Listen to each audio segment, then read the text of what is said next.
anda belajar dengan Persatuan Perubatan Sunnah akan belajar grade-grade sutera juga. Ya, untuk merawat penyakit-penyakit. Dan insyaAllah itu nanti akan datang. Malam ini kita nak kupaskan sedikit berkenaan. Ustazah tengok komen-komen mengatakan perubatan sunnah ini perubatan bomoh. Ya, dia anggap perubatan sunnah Rasulullah SAW ini sebagai perubatan bomoh. Ya, tidak, maknanya kalau bomoh tu bunyinya macam ajaran sesat.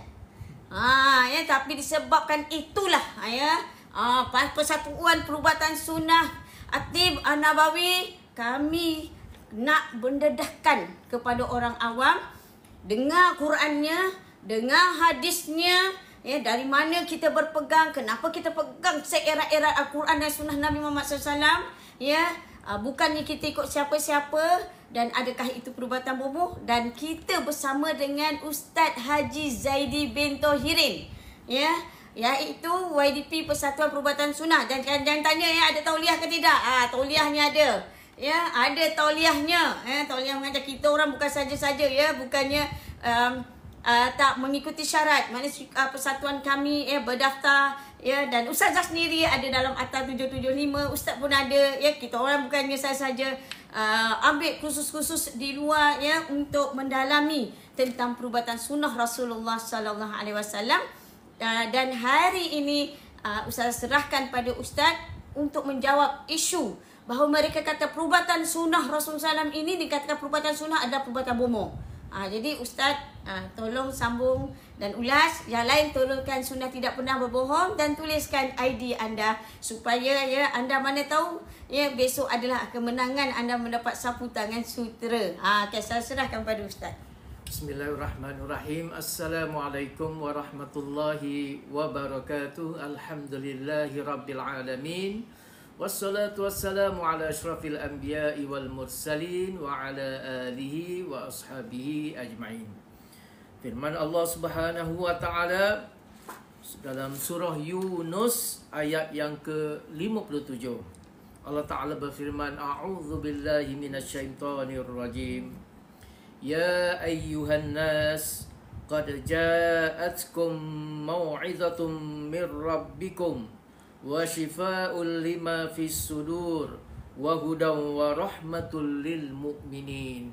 Dalam surah Yunus ayat yang ke-57, yang bermaksud, wahai sekalian manusia, sesungguhnya telah datang kepada kamu Al-Quran yang menjadi nasihat pengajaran daripada Tuhan kamu dan yang menjadi penawar bagi penyakit-penyakit batin yang ada di dalam dada-dada kamu, dan juga menjadi hidayah, petunjuk untuk keselamatan, serta membawa rahmat bagi orang yang beriman.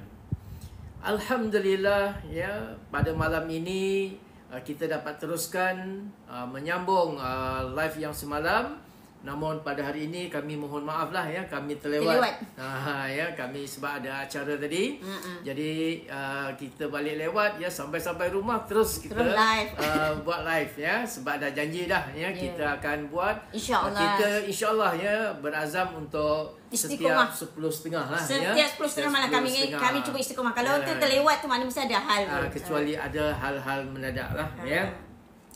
Jadi, ya, ayat semalam kita telah bincangkan, ya, tentang syifa, ya, yang ada di dalam Al-Quran, yang menunjukkan bahawasanya di dalam Al-Quran ini ada ayat-ayat yang mengisyaratkan tentang perubatan, ya, Islam, perubatan yang datang daripada Allah, perubatan langit, perubatan, ya, yang dibawa oleh baginda Rasulullah sallallahu alaihi wasallam, ya, dalam suratul Isra ayat yang ke-82.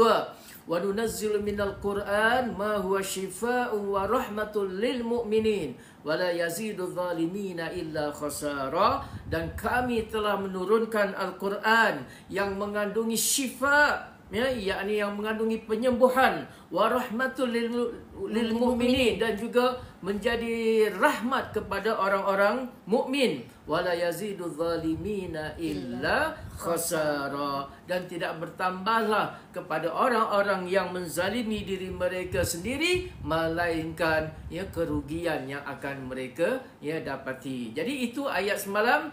Dan di dalam ayat yang lain pada malam ini kita beritahu lagi ada ayat yang lain di dalam surah Yunus. Allah Taala berfirman sebagaimana yang kita sebutkan tadi, ayat yang ke-57, sesungguhnya telah datang kepada kamu Al-Quran yang menjadi nasihat pengajaran daripada Tuhan kamu dan yang menjadi penawar, yang menjadi syifa, yang menjadi penyembuh bagi penyakit-penyakit batin yang ada di dalam dada-dada kamu. Jadi kita telah bicarakan semalam apa dia penyakit-penyakit batin ini. Yang pertamanya ialah daripada syak tu, syak dan juga ragu dengan Allah Taala, dengan ayat-ayat Allah Subhanahu Wa Taala, dengan Nabi sallallahu alaihi wasallam dan dengan hadis-hadis Nabi sallallahu alaihi wasallam. Dia ada penyakit syak, ada penyakit ragu, kemudian dia ada penyakit kejahilan dan kebodohan, dan yang ketiganya sebab dia ada penyakit nifaq, penyakit munafik, dia bertalam dua muka, dia apa yang keluar daripada mulut dan juga lidahnya tidak sama dengan apa yang ada di dalam dada jantung hatinya. Jadi itu tiga perkara, tiga penyakit tu, itu semua ketiga-tiganya itu adalah penyakit. Syak ragu dengan Allah, dengan ayat-ayat Allah adalah penyakit. Kejahilan, kebodohan, ketidakfahaman itu juga adalah penyakit. Dan yang ketiganya sifat berpura-pura itu juga adalah penyakit. Iaitulah penyakit al-amrad al-qalbiyah, penyakit yang berbangsakan batin, yang menimpa kepada jantung hati manusia. Jadi perlu dirawat, tuan-tuan, sahabat-sahabat sekalian. Kita tak sedar rupa-rupanya kita ditimpa oleh penyakit, dan penyakit nafsiah ini, penyakit batin ini jauh lebih susah, jauh lebih sukar dan jauh lebih berbahaya daripada penyakit zahir. Penyakit zahir ni, sahabat-sahabat, tuan-tuan sekalian, itu mudah nak dirawat. Tetapi untuk nak merawat penyakit batin, penyakit nafsiyah, al-amrad al-nafsiyah ini, itu satu perkara yang agak sukar dan memakan masa, kadang-kadang berbulan, bertahun, dan kadang-kadang sepanjang hayat. Manusia itu menderita penyakit al-qalbiyah ini, penyakit yang berbangsakan jantung hati, penyakit batin. Maka kerana itu kita semua hendaklah sedar bahawasanya kita ini dilanda dengan penyakit yang menyebabkan kita tidak kenal Allah, kita tidak kenal Islam, kita tidak kenal Nabi kita Muhammad sallallahu alaihi wasallam. Sebab itulah apa yang kita lihat di dalam masyarakat, di mana masyarakat berpecah belah, kata mengata, hina menghina, fitnah sesama umat Islam. Ini semua adalah tanda-tanda orang yang jiwanya berpenyakit. Mereka tak sedar mereka sedang dilanda oleh penyakit di dalam jantung hati mereka, sehingga keluar daripada mulut dan juga lidahnya perkataan-perkataan yang tidak baik, perkataan-perkataan buruk. Dia suka mengumpat, itu penyakit. Dia suka memfitnah, itu penyakit. Dia suka menjatuhkan orang, menjatuhkan air muka orang, dia suka memperleceh, memperhina sesama manusia. Itu adalah tanda-tanda orang yang jiwa dan jantung hatinya berpenyakit, sahabat-sahabat sekalian. Sebab itu kepada orang-orang yang sakit ini, Nabi SAW, sekarang saya nak petik hadis Nabi pula, bukan Nabi SAW tidak mengisyaratkan tentang perubatan. Bukannya Nabi SAW tidak pernah menggalakkan umatnya untuk berubat. Ada sahabat-sahabat, ada di dalam hadis Nabi SAW. Baginda Rasulullah SAW menggalakkan umatnya untuk berubat. Di dalam hadis Nabi SAW, baginda Rasulullah SAW bersabda, tadawau wala tadawau ya ibadallah wala tadawau biharamin. Berubatlah kamu wahai hamba-hamba Allah. Nabi pesan tu. Nabi menggalakkan umatnya untuk berubat. Apabila ada tanda-tanda tu tadi, penyakit batin ini mudahlah. Maknanya kalau kita nampak gejala-gejala, badannya lemah, badan kena kanser, ada pembengkakan, kencing manis, busuk, anggota badannya dan sebagainya, itu penyakit zahir yang kita boleh lihat dengan mata kepala kita. Bila ada tanda-tanda itu, bila ada gejala-gejala itu, terus buat rawatan. Tetapi yang menjadi masalah ialah bagaimana penyakit jantung hati kamu, penyakit batin ini, yang merangkumi 3 perkara tu tadi. Saya ulang 3 perkara itu tadi. Yang pertamanya ialah penyakit syak dan juga ragu. Syak dan ragu kepada siapa? Syak dan ragu kepada Allah dan juga Rasulnya sallallahu alaihi wasallam. Syak dan ragu kepada ayat-ayat Allah Subhanahu wa taala dan juga hadis Nabi sallallahu alaihi wasallam. Apabila diberikan kepada mereka ayat-ayat Al-Quran, ditunjukkan kepada mereka ayat-ayat Al-Quran, hadis-hadis Nabi sallallahu alaihi wasallam, dia berpaling muka. Dia tak terima dan dia tidak mahu beriman dengan ayat-ayat Allah Subhanahu wa taala. Berubatlah kamu. Maknanya dalam Islam ni dia ada ikhtiar. Islam ni ada ikhtiar, berubatlah kamu, kan? Orang kata kalau kata Nabi suruh berubat dengan habatus sauda. Lepas tu dalam madu semua orang kata bila pandang tak yakin, nak tahu macam mana ni, dia kata ragu-ragu ni. Dia kata saya percaya dengan Allah Taala, saya percaya dengan Quran, saya percaya dengan dengan Rasulullah SAW. Tetapi dia ada tapi dia tu. Pernah berlaku di zaman-zaman yang 2 tahun yang tu Covid dan sebagainya. Masa tu ada yang bercakap tu bukan orang biasa, bukan orang awam, tapi yang bercakap tu meragui tentang habatus sauda. Jadi anda tengoklah sendiri kongsi. Tapi apa yang Ustazah nak beritahu ni, yang dimaksudkan dengan Ustaz ragu-ragu. Itu sebab tu kita kena ingat. Sebab tu kami Persatuan Perubatan Sunnah nak berikan balik kepada anda. Ini bukan sekadar cakap, tapi kami dah praktikal lebih 20 tahun dan berapa ramai mereka sudah kembali dengan perubatan cara sunnah Rasulullah. Okey, Ustaz sambung. Jadi dalam hadis ini Nabi SAW menyuruh kita untuk berikhtiar untuk mencari ubat-ubat di dalam merawat penyakit-penyakit zahir dan juga batin kita.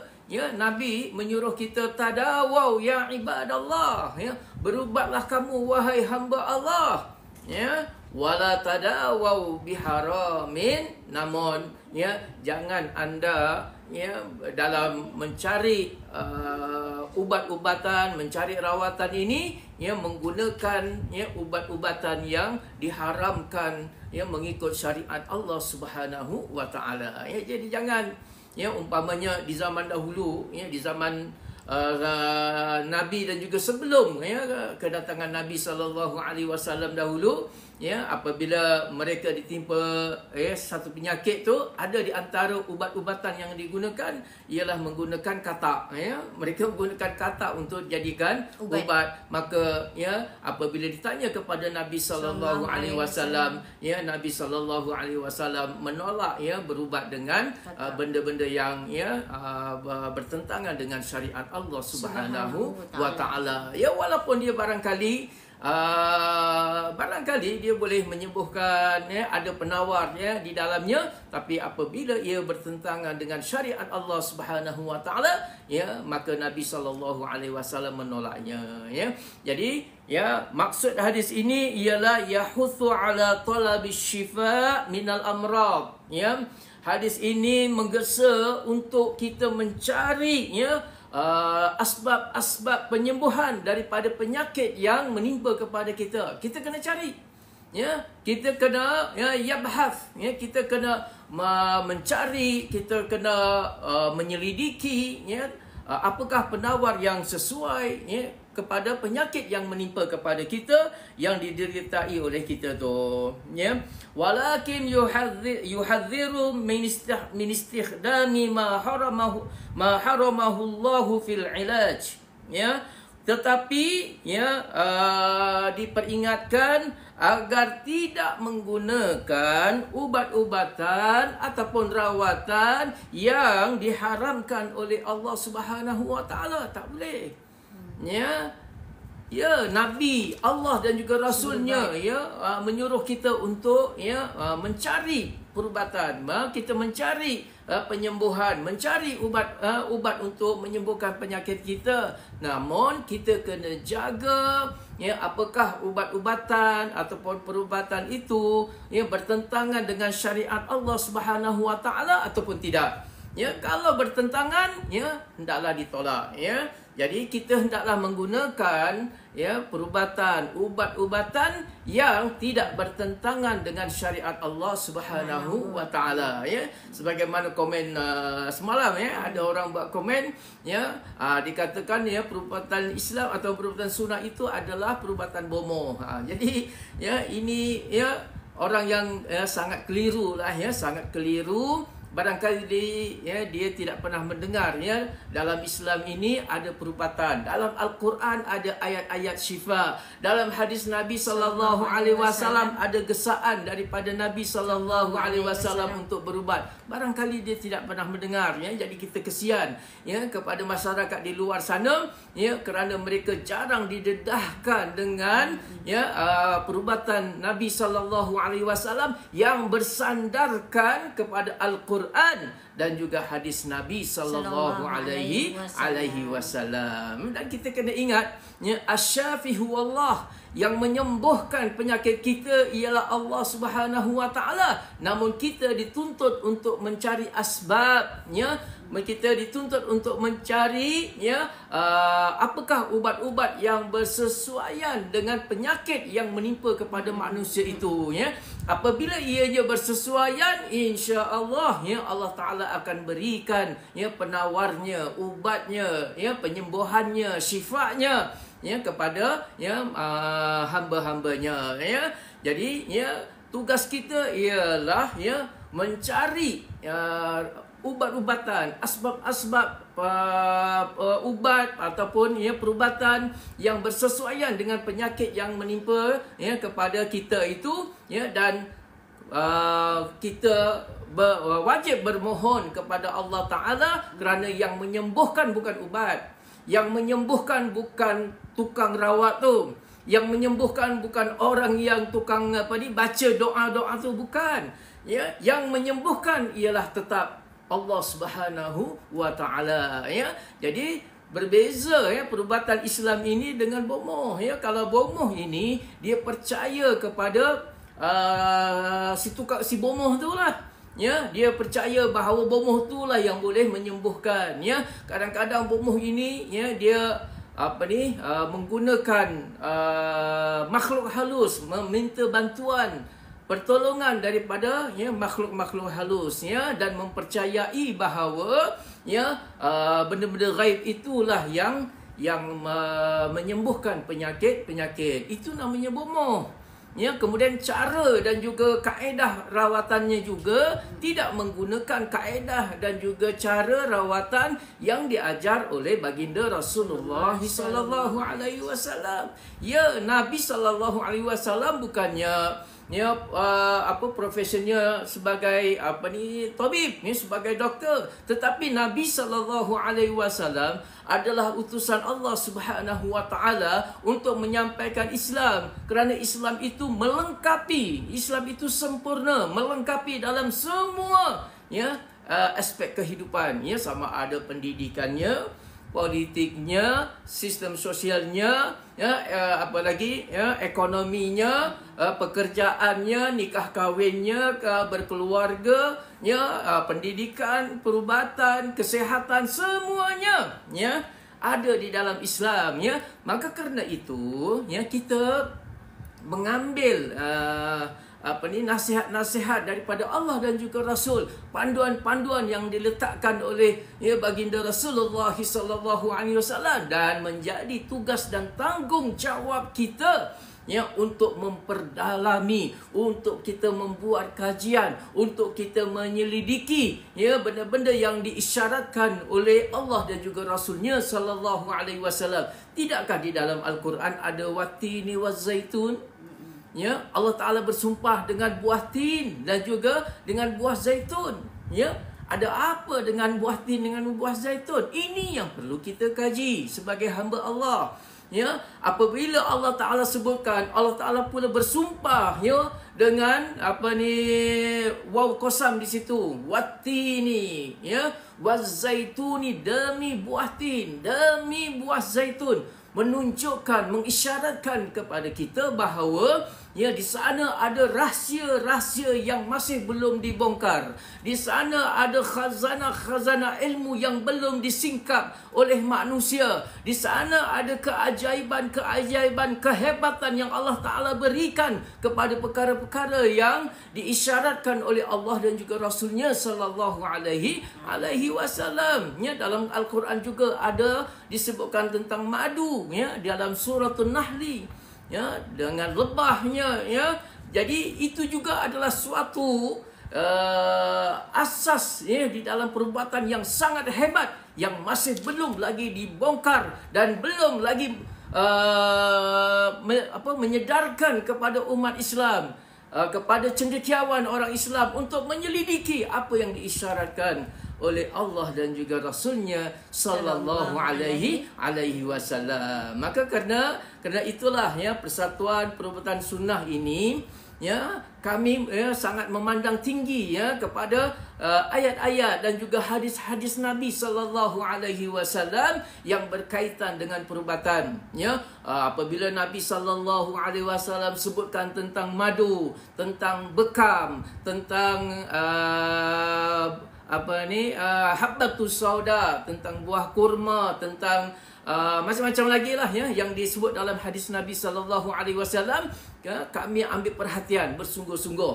Kami cuba membuat sedikit kajian, membuat sedikit pembacaan, rujukan-rujukan, buka balik kitab-kitab perubatan, kitab-kitab dalam bahasa Arab tentang perubatan yang dibuat oleh baginda Rasulullah sallallahu alaihi wasallam. Kami cuba untuk menyelidiki kitab yang dikarang oleh Ibn Sina, kitabnya yang berjudul Al-Qanun fit Tib, undang-undang di dalam perubatan, yang di sana merupakan khazanah yang sangat bernilai dalam dunia perubatan, sama ada Islam ataupun Barat. Hebat tuan-tuan sebenarnya perubatan, sehinggalah Ibn Sina itu sendiri telah digelar oleh dunia seluruhnya, sama ada dunia Barat, Timur, dunia Islam, dunia orang bukan Islam, mengiktiraf bahawa Ibn Sina itu adalah bapa perubatan. Ini melambangkan betapa apa yang diajar oleh Allah dan juga Rasulnya sallallahu alaihi wasallam itu mempunyai nilai yang sangat tinggi dalam perubatan. Cuma sayang kita umat Islam, cendekiawan Islam, kurikulum pembelajaran kita tidak menjurus kepada perubatan sunnah Nabi sallallahu alaihi wasallam. Insya-Allah di suatu masa akan datang, apabila benda ini disedari oleh ramai umat Islam, kita akan bongkar khazanah yang masih belum lagi disingkap, yang masih lagi belum dibongkar oleh umat Islam, yang akan menjadikan khazanah kita ini khazanah yang sangat bernilai untuk kemajuan dunia dan juga akhirat. Dan itu untuk pusingan yang pertama. Okey, terima kasih Ustaz. Tadi pusingan yang pertama. Ustazah tengok ada komen ni, Muhammad Sabari ni ustazah pesong agama ya, masih tak faham lagi ke perubatan sunnah Rasulullah SAW ni diperpadukan Al-Quran dan juga sunnah Rasulullah SAW. Adakah orang yang mengamalkan sunnah Nabi Muhammad SAW dianggap pesong agama? Berhati-hati ya bila anda komen ya, jangan kita menunjukkan kejahilan kita tu dalam komen-komen tu ya. Baik kita beristighfar tu lebih baik ya, beristighfar, oh ya Allah ya ke nak tahu tentang perubatan sunnah. Dan juga satu lagi ya, dia kata ni geng-geng Abu Jah ni ya, nak menunjukkan geng-geng Abu Jah ni dia takkan menerima sunnah Rasul SAW. Geng-geng Abu Jah ni ya, yang kita nak bawa ini Persatuan Perubatan Sunnah At-Tibun Nabawi Persunnah. Kami nak memperkenalkan kepada orang awam bahawa ya, benarlah Allah, benarlah Rasul dan juga benarlah apa yang telah dikatakan, kerana ustazah dan ustaz ya, tak pernah kami ni adalah 100% mengamalkan perubatan sunnah Rasulullah SAW. Apa yang kami pakai, apa yang kami makan, apa yang kami sapu, bila kami sakit, bila ustazah nak beranak, nak bersalin ya, sampai ustazah ada cucu, ustazah ada anak ustaz tak pernah risau masalah darah tinggi, kencing manis dan sebagainya. Umur ustaz 60 tahun ya, umur ustazah dah 50 tahun, ustazah dah ada cucu ya, tapi ustazah nak beritahu, ustazah nak kongsi, dan bukan sekadar untuk ustazah. Ustazah dah bantu ya berapa ramai orang yang mereka kembali dengan apabila berubat dengan cara sunnah Rasulullah SAW. Nak berubat yang lain dulu, berubat. Sebab tu Nabi ada tadi ustaz kata ya, Nabi nasihat kepada kita, berubatlah kamu ya, tapi berubat jauh, maknanya berubatlah kamu ya, syarat dengan syarat berubat itu jauhi yang haram, jauhi yang meragukan, jauhi yang haram. Sebab itulah bila ustaz kata kalau nak berubat cara sunnah Rasulullah SAW ni wajib ustaz kata berubat dulu yang di luar. Dengan ustazah adalah pilihan yang terakhir. Sebab ini nasihat Nabi, ini nasihat Rasulullah SAW. Ya, sebab tu bila Nabi dah kata jauhi yang haram, jadi ustazah kata tinggallah. Ya, lepas tu apa kata Nabi? Benda yang meragukan. Contoh Nabi ada yang umat Islam kena tahu, macam contoh katak. Katak kalau orang kata kau tu cuma jijik je orang kata. Tapi ya, kenapa katak tu tak boleh? Ya, dia akan memberi kesan ya, sehingga kulit kita akan menjadi hitam dan juga memberi kesan efek pada kesihatan yang akan datang. Sebab tu bila dilarang oleh Allah dan Rasul, pasti ya akan menjadi mudarat. Ya, tetapi kalau kita kembali kepada cara sunnah Rasulullah SAW 100% ya, anda akan lihat kehebatan-kehebatan sunnah Rasulullah SAW. Jadi janganlah anda terus komen, anda tak pernah tahu, janganlah terus cakap ini kumpulan Abu Jah. Abu Jah tu ya, itu adalah geng-geng yang membenci apa daripada Allah dan juga Rasul. Jangan cakap macam tu.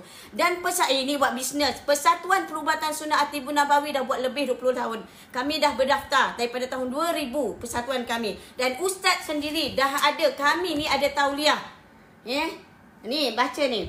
Ustaz dah ada tauliah, ada kad tauliah. Ustaz ada kad tauliah. YDP Persatuan Perubatan Sunnah bercakap ya, dikawal oleh JAWI, Jabatan Agama Islam Wilayah Tuan, dan juga nak mohon ya, kebenaran mengajar ya, tauliah ni JAWI yang paling susah sebab dia melibatkan polis. Jadi janganlah anda terus komen menghukum seseorang itu, ini kumpulan Abu Jah, ini kumpulan yang sesat, ini kumpulan ini Al-Quran Sunnah. Patutnya buka, dan setiap penyakit ada ubatnya kecuali mati. Sebab tu ustazah beritahu pada anak itu, Nabi dah tahu. Tadi ustazah tekankan balik. Nabi kata berubat. Ada orang dia kata apa, biarkan. Tak boleh. Itu Nabi kata berubat. Berubatlah kamu. Kena ada ikhtiar. Tapi ikhtiar kita apa? Ikhtiarlah kamu kembali kepada Al-Quran dan juga sunnah Nabi Muhammad SAW dengan panduan. Sebab tu tujuan adanya Persatuan Perubatan Sunnah At-Tibun Nabawi ya.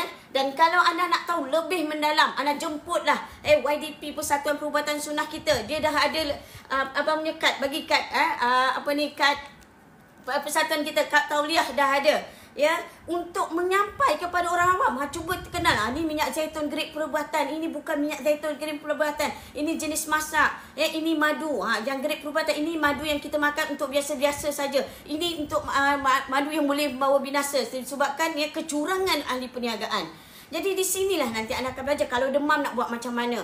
Ini macam mana. Janganlah ya anda komen ya terus yang benda-benda ni. Jangan saya rasa Najah tak perlu pun sekat-sekat mereka ya, untuk mereka ni biarkan mereka mendengar, sebab kadang-kadang ya benda-benda macam ni supaya anda buka pintu hati anda. Ya, bagi Ustazah macam Syakir Ali Syukri dan isteri dia, bukan perubatan sunnah Rasulullah SAW kami ni tak pernah buat, bukan tak pernah rawat. Ya, tapi bagaimana kalau orang tahu tentang perubatan sunnah Rasulullah SAW ni, kalau tahunya, ya, anda pasti minta sujud kepada Allah Ta'ala. Anda akan menjadi orang paling dekat dengan sunnah Nabi SAW. Anda akan paling percaya dengan Rasulullah SAW. Bukan makin ragu. Bukan, bolehlah, campur-campur. Bolehlah.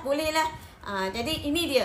Jadi siapa yang nak tahu, bolehlah jemput Persatuan Perubatan, jemput kita punya YDP, Ustaz Jaidi bin Haji Tahirin kita, ya, untuk anda lebih panggil, ya, kelompok-kelompok ni panggil, ya, untuk ceramah, ya, Ustaz memberi keterangan-keterangan, ya, di masjid, di surau, supaya masyarakat di luar tahu, ya, minyak zaitun Habbatus Sauda perlu diolah mengikut keperluan suhu badan, tubuh badan manusia. Bukannya mungkin diolah macam orang kata makan satu pagi, satu malam. Orang yang makan whole satu pagi, satu malam. Bukan. Ya, dia semua tu ada cara-caranya.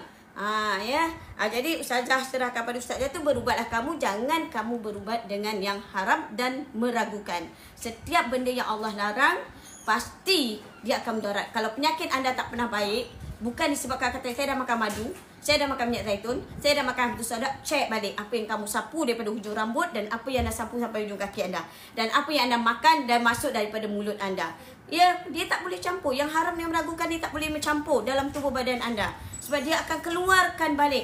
Ya, sebab itu Allah Ta'ala, sebab itulah kita adanya, ya, Persatuan Perubatan Sunnah Atibun Nabawi nak bantu orang awam supaya anda celik, ya, memahami ruginya umat Islam apabila keciciran ilmu perubatan sunnah Rasulullah SAW. Jadi untuk tidak buang masa, saya serahkan pada Ustaz. Tapi sebelum Ustaz nak serah pada Ustaz, pemenangnya Ustaz, yang tulis sunnah tidak pernah bohong yang semalam, daripada pesantren. Kami tak pernah jual, untuk orang awam tak pernah jual, tak pernah apa, semua tak ada. Tapi yang grade perubatan, kalau orang nak betul-betul nak tahu grade perubatan, anda kena jemputlah Ustaz. Masa tu Ustaz akan bagi anda tahu mana grade perubatan, mana tidak.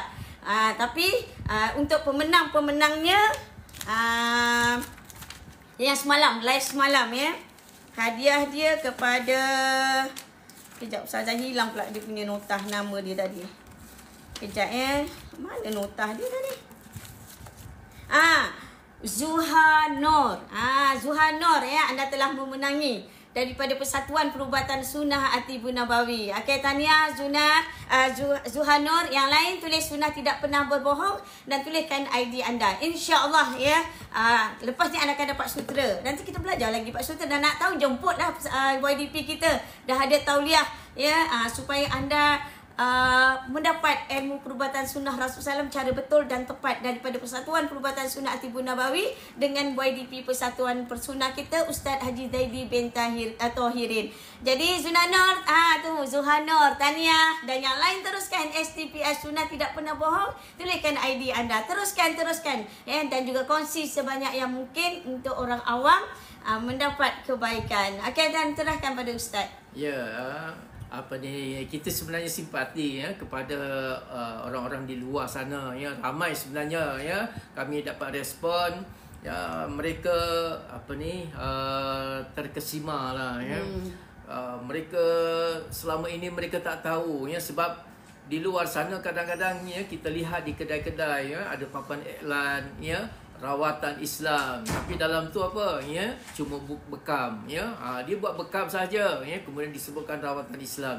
Jadi orang akan beranggapan, ya, rawatan Islam hanya bekam. Ada pula, di tempat yang lain pula, ya, disebut, ya, rawatan Islam, ya, kemudian, ya, cara rawatannya ialah, ya, dibacakan ruqyah, ya, suruh bawa air, ya, kemudian dibacakan doa-doa dan juga ruqyah, diruqyahlah, ya, doa-doa, ya, daripada Quran, daripada hadis Nabi SAW, ya. Jadi mereka labelkan itu adalah perubatan Islam. Jadi mereka sangka perubatan Islam begitu saja, ya. Jadi mereka tidak mendapat gambaran yang lengkap tentang apa itu sebenarnya perubatan Islam ataupun perubatan sunnah Nabi SAW, ya. Jadi dua istilah tu tadi, perubatan Islam ataupun perubatan sunnah Nabi sallallahu alaihi wasallam, ya kilahuma sawab, ya kedua-duanya adalah betul, ya sama je, ya.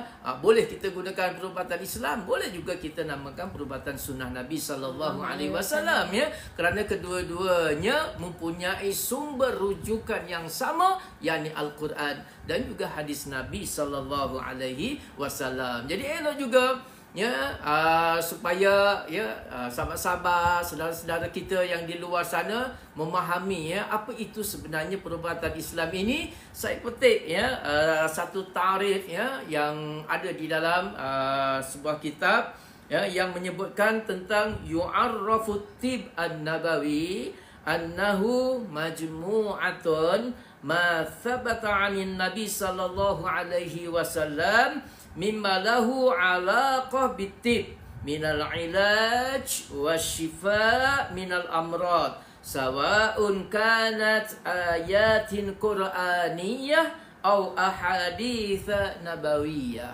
ya. Ditarifkan perubatan Nabi sallallahu alaihi wasallam sebagai koleksi, ya, sebagai koleksi majmu'ah, ya, satu koleksi ma thabata 'anil Nabi sallallahu alaihi wasallam, sesuatu yang disabitkan, yang datang daripada Nabi sallallahu alaihi wasallam, mimma lahu alaqah bitib, yang mempunyai kaitan dalam perubatan, ya. Hadis Nabi sallallahu alaihi wasallam ini banyak, sahabat-sahabat, ya. Nabi menyentuh, ya, semua perkara, ya. Islam itu adalah agama yang lengkap, ya, yang bersesuaian di sepanjang zaman, ya. Nabi sallallahu alaihi wasallam adalah penafsir kepada Al-Quran yang terbaik sekali, ya. Nabi itu adalah penafsir Quran, ya. Malah tingkah laku Nabi sallallahu alaihi wasallam itu adalah, ya, tafsiran kepada Al-Quranul Karim, ya.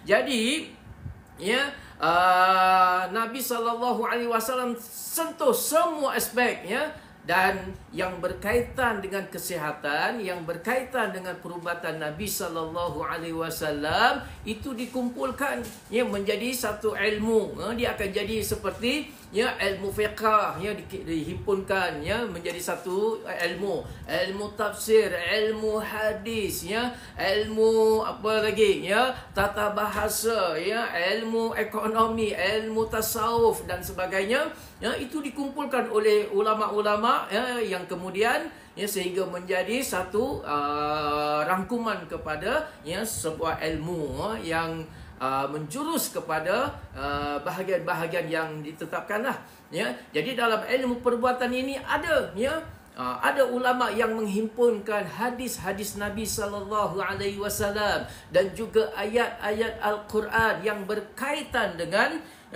perubatan, ya, mimma lahu alaqah bitib, ya, yang mempunyai hubung kait dengan perubatan.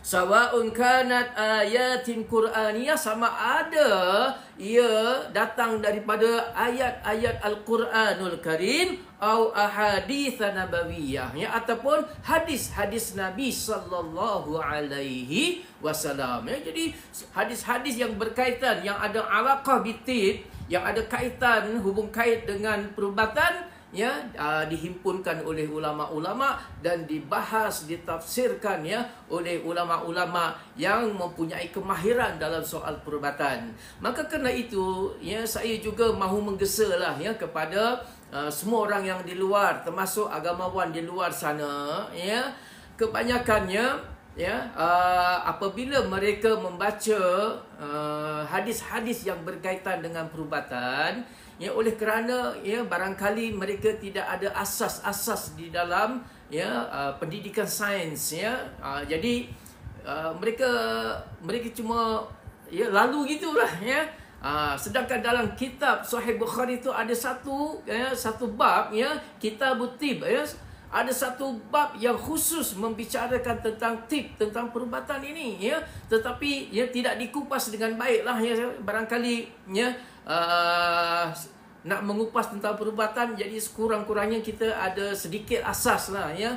Ada asas, ada minat tentang perubatan, baru, ya, nanti kita boleh bahaskan dengan panjang lebar, ya. Sebab saya beri contoh lah, ya, tentang habbatus sauda, ya.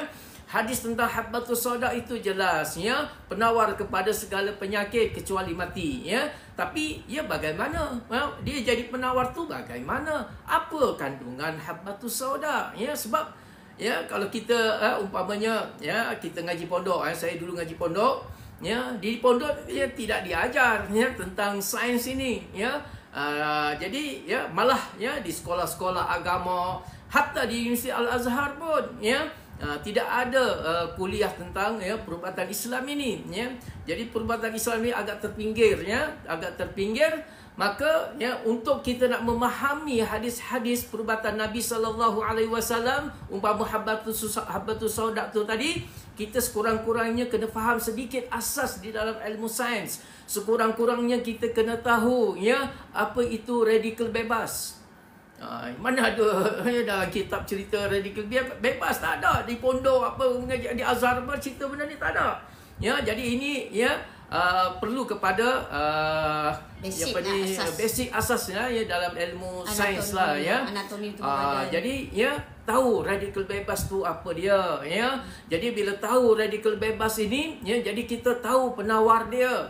Ya, apa penawar kepada radikal bebas ini?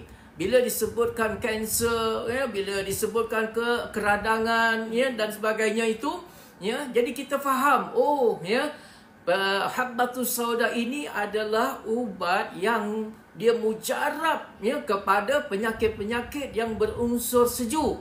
Jadi kita kena belajar pula tentang mizaj, ya, keseimbangan. Jadi bila kita tak tahu mizaj apa semua, jadi kita nak kupas ya hadis, ya, contohnya hadis habbatus sauda itu adalah penawar kepada segala penyakit melainkan mati. Jadi kita tak boleh nak kupas lah hadis tu. Cuma kita beritahu, oh ni hadis ni yang ada dalam kitab Bukhari, ya. Kemudian terus berlalu gitulah, ya. Sebab kita tidak ada ya asas-asas tu. Cuma kebetulan ya saya adalah belajar, ya. Saya dulu belajar ya daripada aliran sains, jadi adalah sedikit ya minat di dalam sains ini, ya. Jadi bila minat dengan sains ini, jadi kita banyaklah ya suka kepada hadis-hadis yang berkaitan dengan sains ni, ya. Jadi kerana itu waktu di Universiti Al-Azhar dahulu, ya, saya ada kecenderungan sedikit di dalam perubatan. Jadi carilah ya ilmu-ilmu, bertanya dengan ulama-ulama, orang-orang tua di Mesir sana tentang perubatan, ya, perubatan tradisional Arab tu, ya. Jadi mereka rupanya ya di kampung-kampung tu masih amalkan habbatus sauda, amalkan madu, ya, amalkan ya bagaimana kalau orang demam apa yang dibuat, ya. Jadi ya subhanallah, ya, di situlah ya terbukanya ya hati saya ya untuk memahami apa itu perubatan ya yang dianjurkan oleh Allah dan juga Rasulnya sallallahu alaihi wasallam. Jadi perubatan Islam, perubatan sunnah Nabi sallallahu alaihi wasallam mesti ya berdalilkan Quran dan juga hadis Nabi sallallahu alaihi wasallam. Mesti ada dalilnya. Mesti disebut ya sekurang-kurangnya ya Nabi sallallahu alaihi wasallam sebut ya dalam perkara tersebut. Dia tak boleh memandai-mandai, dia tak boleh ya dapat melalui apa? Ya, ilham, melalui mimpi, ya, melalui ditemui oleh seseorang berjubah putih dan sebagainya. Bukan begitu, ya.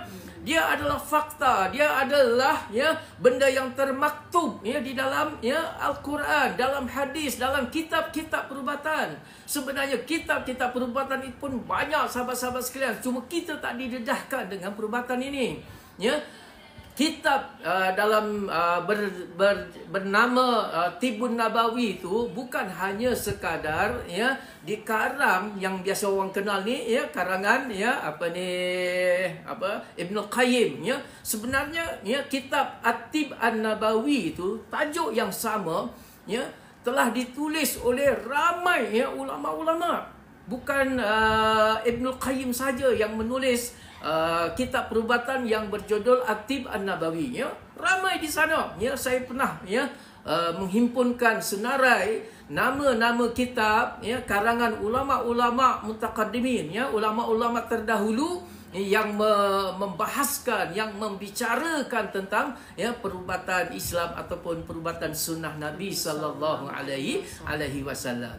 Jadi kalau sesuatu perubatan itu dia tidak bersandarkan kepada Quran dan juga hadis Nabi sallallahu alaihi wasallam, itu tidak boleh dinamakan perubatan sunnah ataupun perubatan Islam, ya. Jadi perubatan Islam, ingat, ya, dia mesti rujukannya berdalilkan Quran dan juga hadis Nabi sallallahu alaihi wasallam, ya. Dan perubatan Islam ini, ya, dia merangkumi 3 perkara, ya. Perubatan Islam ini merangkumi 3 perkara, di mana, ya, perubatan itu bukan hanya sekadar bekam saja, bukan sekadar ruqyah saja, bukan hanya sekadar apa lagi, ya. Kalau yang buat pakai habatus sauda saja. Kalau orang yang berubat dengan apa lagi, madu saja. Kalau orang makan sena kalau orang dari hormat saja, sahabat, ya. Dia merangkumi 3 perkara. Ini disebut dalam kitab Tibun Nabawi karangan Ibnu Qayyim, ya, rahimahullah, ya, di mana, ya, Imam Ibnu Qayyim menyebutkan al-adawiyah an-nabawiyah at-tabi'iyah yashmalu ilaj bil asal wal ibil wa abwalil ibil wa albaniha wa ikhrajud dam bil kai wa bil hijamah, ya, wa tamr mithlu tamr ajwah talbina wa ghairu dzalik, ya. Jadi perubatan ini, ya, yang pertamanya ialah, ya, menggunakan perubatan secara tabi'i, ya, umpamanya, ya, menggunakan madu, menggunakan habbatus sauda, menggunakan susu lembu, susu kambing, susu unta, ataupun, ya, mengeluarkan darah, ya, dengan cara bekam, ataupun mengeluarkan darah dengan cara disuntik dengan kai tu, ya. Kai ni maknanya jarum besi, ya, yang dibakar panas kemudian dicucukkan tu, ya. Tapi itu tidak digalakkan lah, ya. Dan juga seperti makan, ya, makan tamar, minum air zam-zam, ya. Jadi itu, ya, yang jenis bentuk makanan, ya, yang kita konsumsi. Itu bentuk yang pertama, ya, perubatan ni, ya. Jadi bab makanan, masakan apa semua tu, ya, itu ada satu bab, satu bahagian, satu juzuk daripada perubatan Islam. Ya. Sebab sebab dia makanan macam ni, Ustaz. Sebab kenapa dia makanan tu penting? Sebab punca penyakit tu daripada perut. Sebab itulah kita cakap Persatuan Perubatan Sunnah Tibun Nabawi, kita selalu cakap jadikan dapur tu sebagai hospital. Dapur tu hospital kamu. Jadi ilmu tu salah satu bab tu. Ya, salah satu bab itu yang Ustaz cakap. Sebab tu perlu tahu. Bukan jangan jadi orang yang makan ni, makan tu, lepas tu kita tak tahu mizaz. Jadi kena faham, ya, bila kita tahu dapur kita, jadikan sebagai hospital kita, dan kita kena ada ilmu. Lagi sama Ustaz, ilmu apa lagi? Yang pertama, ubat-ubatan yang seumpama itu, ya. Itu pun ada sumbernya, mesti datang daripada Quran, hadis. Kalau Quran macam ni lah, ya. Watin, zaitun, kan ada dalam Al-Quran tu, ya, tentang madu, ya, disebut dalam Al-Quran, ya, dan yang lain-lain, ya. Dalam hadis Nabi sallallahu alaihi wasallam, Nabi ada sebutkan tentang tentang bekam, Nabi ada sebutkan tentang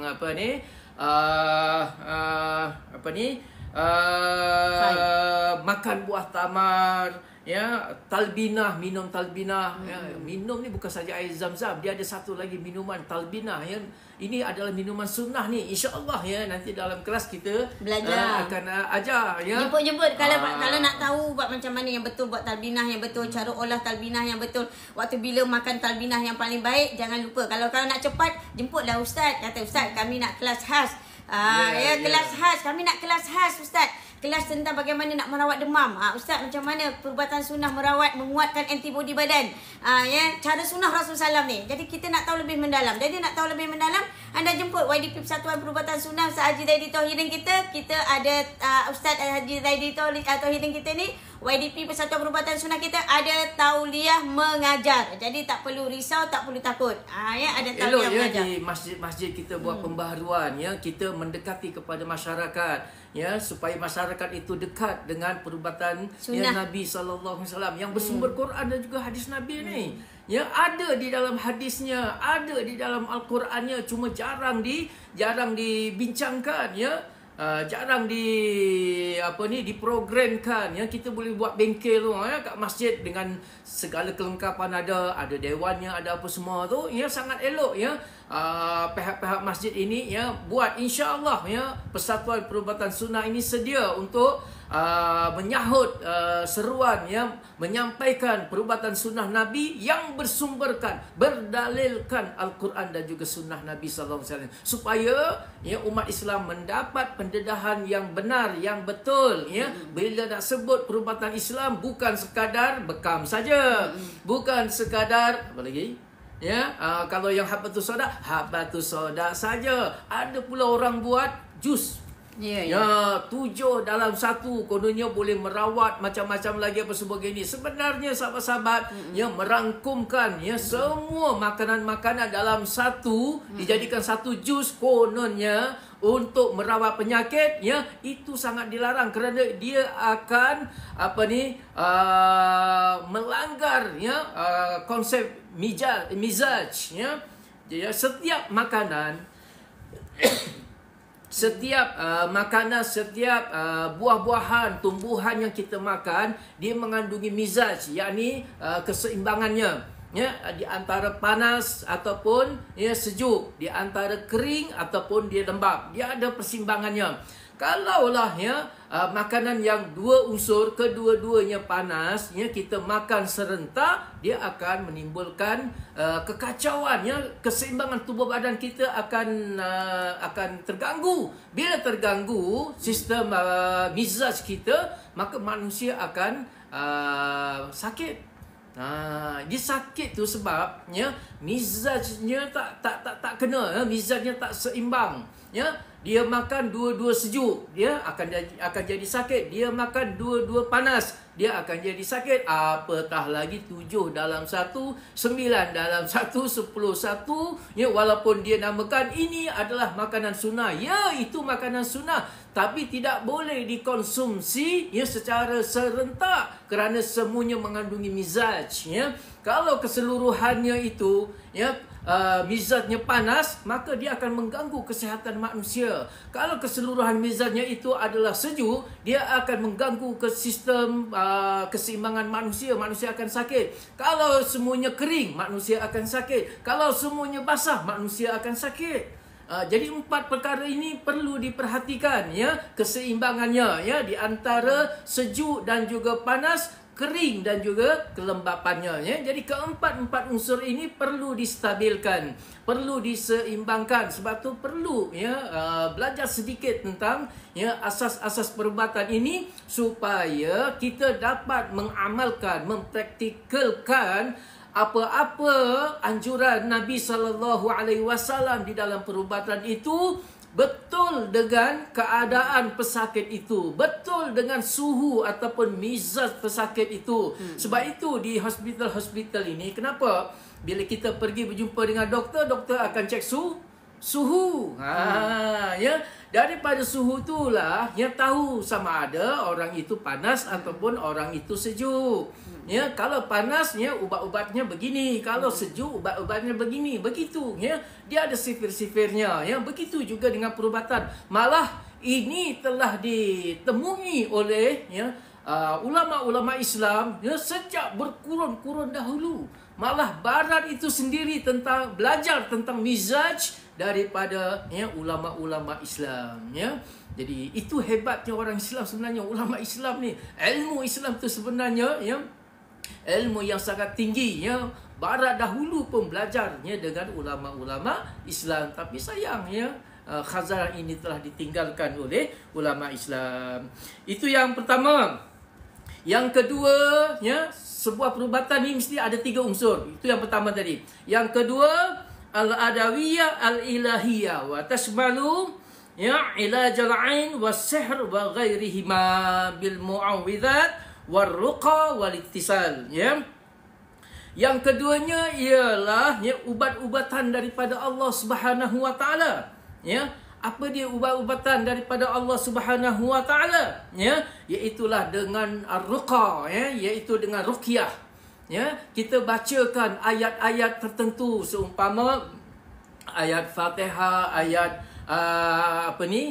qul a'udzu birabbil falaq, qul a'udzu birabbin nas, qul huwallah. Ya, ada ayat-ayat ayat kursi lagi. Ada ayat tertentulah ya dalam ruqyah itu untuk dibacakan kepada orang yang terkena sihir, orang yang terkena penyakit ain, ya, orang yang terkena benda-benda halus ni lah, kena sampuk, kena apa semua tu, ya, yang berkaitan dengan benda-benda halus ni, ya. Maka penawar kepada penyakit-penyakit batin ni, ya, sihir dan juga sebagainya dan yang seumpamanya ialah dengan ruqyah. Jadi dalam satu perubatan ini dia mesti ada jenis makanan tadi tu yang pertama. Yang kedua mesti ada ruqyah. Jadi dalam merawat seseorang itu mesti digabungkan. Ya, jangan ruqyah saja. Jangan nanti kalau yang makan saja. Kalau yang jenis urut saja. Ya, dia tak boleh mesti digabungkan. Yang ketiganya kata Imam Ibnul Qayyim ialah gabungan daripada kedua-duanya. Ya, gabungan daripada makanan dan juga bacaan-bacaan ruqyah tu tadi. Maknanya perlu digabungkan. Ya, perlu digabungkan. Kalau orang itu sakit, umpamanya terkena sihir, ya, bukan sahaja dibacakan ruqyah, tetapi makan minumnya pun perlu dijaga.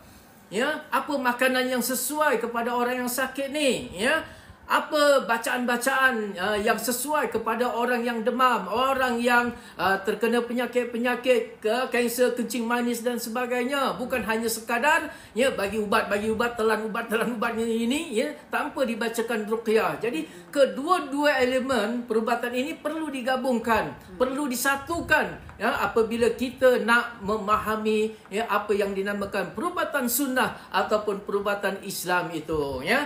Jadi tak boleh juzuk-juzuk tu, tak boleh, mesti digabungkan. Jadi orang yang mahu mendirikan perubatan sunnah ataupun perubatan Islam, dia mesti menguasai ketiga-tiga elemen ini. Saya ulang lagi, yang pertama ialah